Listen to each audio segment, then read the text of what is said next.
This patient had an international prognostic score of 2. She had risk factors that were age and I think a low serum albumin, but white count was normal, hemoglobin was normal, lymphocyte count was normal. She was female, not male, which is a positive prognostic sign. And so one wonders, is it the international prognostic score which dictates your therapy? We know that in the higher IPS scores, the differences weren't as apparent between the two regimens. I think the main driving factor for considering the use of brentuximab vedotin over bleomycin is her age and especially her smoking history. Our experience has been, and the data suggest, that patients over the age of 40, especially smokers, have a incidence of anywhere from 30 to 50% of bleomycin lung injury. And in that cohort of patients, the mortality is around 20%. So once one develops bleomycin lung injury, the chance of dying from that is 1 in 5. Significant toxicity. So I think we have been looking for a long time for alternatives to the use of bleomycin in patients who are at higher risk for bleomycin lung injury.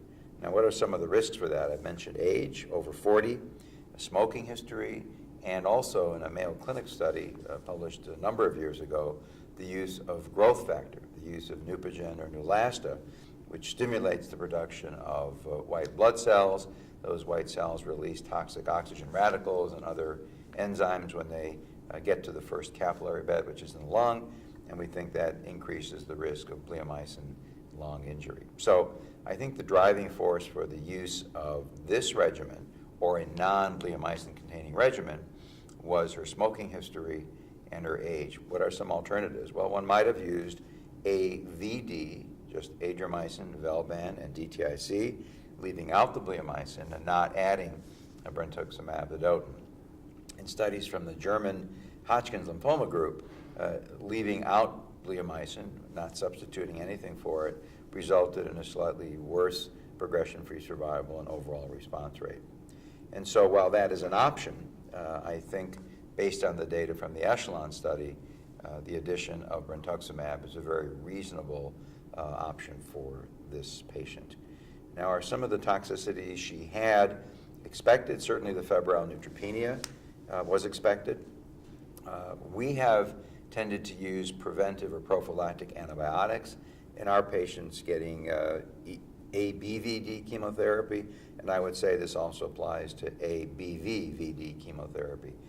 We've used Bactrim as prophylaxis, fluconazole, and acyclovir. We don't routinely use antibacterial prophylaxis with drugs such as Levaquin or ciprofloxacin. So I think the febrile neutropenia in this patient, not unexpected, and the lesson there is I think probably have to use growth factor in patients getting this regimen. Subsequent toxicities on later cycles included 2 major problems. One is neuropathy, and it appears that the neuropathy developed fairly early after the first cycle or 2, and then progressed as she went through her course of treatment. And the neuropathy can be limiting. Dose reductions do help, and sometimes one has to stop the drug entirely, which I think was done at the end of the course of chemotherapy in this particular patient.